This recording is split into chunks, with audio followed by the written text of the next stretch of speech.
So, Brian, thank you for doing this. I think at this moment is very important to know exactly what is happening with the economy in the United States.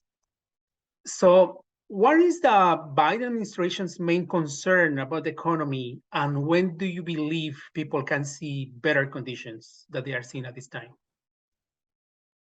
Well, certainly the president has made clear that inflation and bringing down prices for American families is his top economic priority. And we are making serious progress on that front. We've seen gas prices come down by almost $1.20 since their highs this summer. But we need to make more progress, including in bringing down the cost of food and other everyday goods that American families face. At the same time, it's important that we recognize just how historically strong this economic recovery has been and the benefits that that's generated for families across the country. We've created more than 10 million jobs in this recovery. The unemployment rate is near a 50-year low. We've seen the fastest declines on record in any recovery for Black Americans and Hispanic Americans in the unemployment rate on record.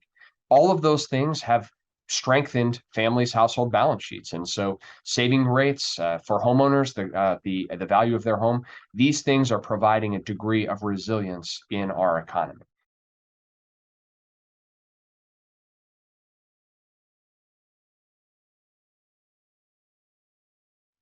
Sure. Well, as I said, the president is very focused on taking every responsible action he can to help lower costs for American families. And there's a number of those actions that are happening right now and going to be happening soon. Number one, as you mentioned, the president is using the Strategic Petroleum Reserve, releasing another 15 million barrels in December to try to keep making progress on bringing gas prices down. The good news is gas prices are coming down. They've come down over the last week, and the actions the president has taken will help to keep bringing them down. Second, healthcare costs and prescription drug costs. These are big costs for the American families. And because of the actions that this president has prioritized and taken, in the months ahead, there are 13 million Americans who will pay lower premiums because we're keeping premiums low for those who get their healthcare through the Affordable Care Act. We're going to allow Medicare to negotiate better prescription drug prices, which will mean lower drug prices for those on Medicare and those across the economy. And seniors will not have to pay more than $2,000. Their costs will be capped for their prescription drugs at no more than $2,000, which will be a real game changer for them. And the third is energy costs. Because of the actions the president has taken, now and in the months ahead, Americans will have access to tax credits for doing things like buying more energy efficiency appliances, doing upgrades to their homes, new windows, new doors. These are the kinds of things that Americans need to do. They'll now get a tax credit for more efficient appliances, more efficient ways to heat and cool their homes that'll help to bring down their costs as well. These programs are already working. I mean, people can apply for these programs, these benefits already? Yes. So with respect to the Affordable Care Act, if you are eligible for healthcare under the Affordable Care Act, because of the actions the president has taken, this month, in fact, people are getting letters and notices that are notifying them that their premiums are not going to go up.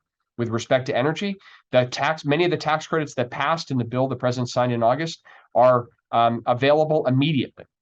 And so people can go online and in a single website where we can show whether you may be eligible for a tax credit for an appliance or for an energy efficiency upgrade of your home, to put solar panels on your home, or to buy a more energy efficient vehicle. So Republicans insist that the economy is in a very bad condition, and they are spreading this idea in campaigns. In a hypothetical case that Republicans control Congress, how can this affect President Biden's plans to improve the economy and the plans that you described? Well, let me just provide some context on where we are and where we're going. Okay. Recall 2 years ago, when the president, almost 2 years ago, when the president took office, this economy was had hit stall speed, and COVID was out of control. And over the course of the last 18 months, in no small part because of the choices and the decisions this president has made, we've had a historically strong economic comeback. People are working again. COVID is under control. And even as we work to bring down prices, we are making progress. And it is important that we recognize that the Republicans have a very different approach.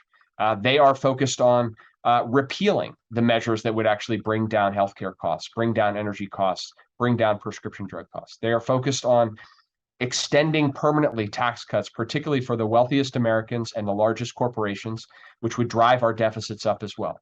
And so those are issues that we have tried in the past. We have tried a sort of trickle-down economic approach that puts most of the benefit in the very wealthiest hands and says everybody else is on their own. President Biden is building an economy through a different approach, a bottom-up approach, where we actually give workers and families more opportunities. And that has delivered benefits. As I mentioned, the fastest decline in Hispanic unemployment ever on record.